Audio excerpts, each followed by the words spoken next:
Hello guys, welcome back to my channel and Indian chef. நான் தான் உங்கள் தீபிகா பேசுகிறேன். இன்றைக்கி நம்ம இடித்து வச்ச பச்சை மிளகா ரசம் கையிலேயே மேஷ் பண்ணி பண்ணுறது எப்படின்னு பார்க்க போகிறோம். இது முழுக்க முழுக்க எங்கள் அம்மாவோட ரெசிபி. அதே சமயம் டேஸ்ட்டும் செம்மையாக இருக்கும். நீங்கள் செஞ்சு பார்க்கும்போது உங்களுக்கே தெரியும். இது யார் வேணால் ஈஸியாக ட்ரை பண்ணலாம். வாங்க வீடியோக்குள்ளே போகலாம்.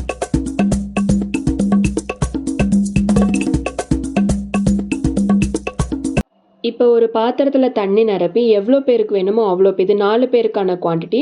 ஸோ இப்போ ஒரு சின்ன நெல்லிக்காய் சைஸ் புளி எடுத்து ஊற வச்சுக்கிறேன். உங்களுக்கு சீக்கிரம் வேணும், அப்படி எனக்கு சீக்கிரம் ரசம் செய்யணும், புளி ஊறினா நீங்கள் ஹாட் வாட்டரில் ஊற வச்சுக்கலாம்.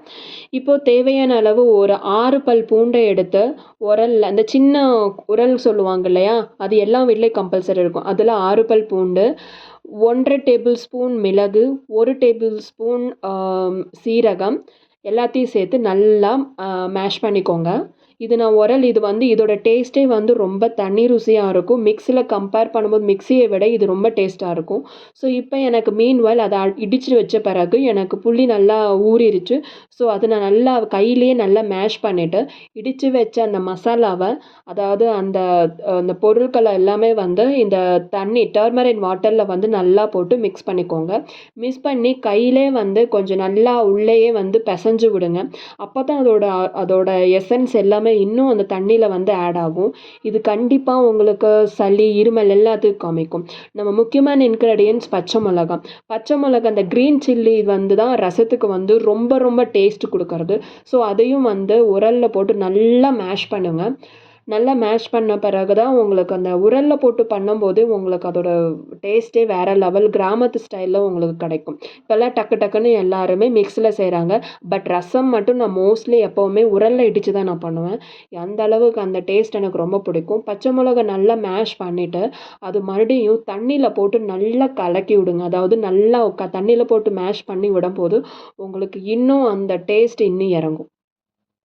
ஸோ பூண்டு, மிளகு, சீரகம், பச்சை மிளகா இது எல்லாமே பண்ணுறது தான். பட் நான் உரல் அடித்து பண்ணுறேன். இது பேச்சுலர் யார் யாருக்கு ரசம் பண்ண ஈஸியாக எனக்கு வேணும் அப்படிங்கிறவங்களுக்கு தான் இந்த ரெசிபி நான் சொல்கிறேன். ஸோ அடுத்து பெருங்காயம் லைட்டாக ஆட் பண்ணிக்கிறேன். பெருங்காயம் நல்லா டைஜஷனுக்கு ரொம்ப நல்லது. ஸோ ஆட் பண்ணிக்கிறேன். ஸோ இதை போட்டு நல்லா மிக்ஸ் பண்ணிக்கிறேன். ஸோ மிக்ஸ் பண்ணிவிட்டு முக்கியமாக கருவேப்பிலையை 4-5 பிச்சு அதை தண்ணியில் போட்டு நல்லா மிக்ஸ் பண்ணி விடுங்க. அதை போட்ட பிறகு தான் நல்ல டேஸ்ட் இன்னும் கிடைக்கும். நீங்கள் நம்ப மாட்டீங்க. அடுத்து கொத்தமல்லி தழை, கொத்தமல்லி நான் ஆட் பண்ணி நல்லா கையில் மிக்ஸ் பண்ணி விடுங்க. அவ்வளோதான், நம்ம ரசம் ரெடி. அடுத்து நம்ம தாளிக்கணும்.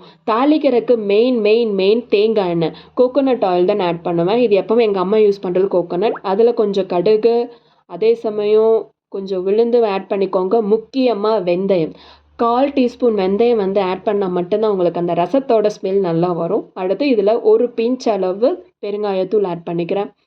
ஸோ இப்போ அப்போ நான் ரெடி ஆயிடுச்சு ரசம். அடுத்து நெக்ஸ்ட் ஒன்று கொஞ்சம் தண்ணி, இந்த ரசம் கொஞ்சம் ஆட் பண்ணிட்டு அதுக்கப்புறம் ஃபுல் ஆட் பண்ணுங்கள். அப்போ தான் உங்களுக்கு புகை மூக்குக்கிட்ட வராது, உங்கள் ஃபேஸ் கிட்ட வராது. ஸோ கொஞ்சம் ஆட் பண்ணிட்டு சால்ட் ஆட் பண்ணிக்கோங்க. நான் சொல்ல மறந்துட்டேன், சால்ட் ஆட் பண்ணிக்கோங்க. ஸோ ரசம் எப்போவுமே சிம்மில் தான் இருக்கணும். ஹை ஃப்ளேமில் வைக்கவே கூடாது. பிகாஸ் ஹை ஃப்ளேமில் வச்சிங்கன்னா கண்டிப்பாக அந்த ரசத்தில் இருக்கிற டேஸ்ட்டும் போயிடும், சீக்கிரமாக கொதிச்சு வந்துடும். ஸோ அதனால தான் சிம்லேயே வச்சுட்டு அது நுரக்கட்டி வர வரைக்கும் நீங்கள் வெயிட் பண்ணுங்கள்.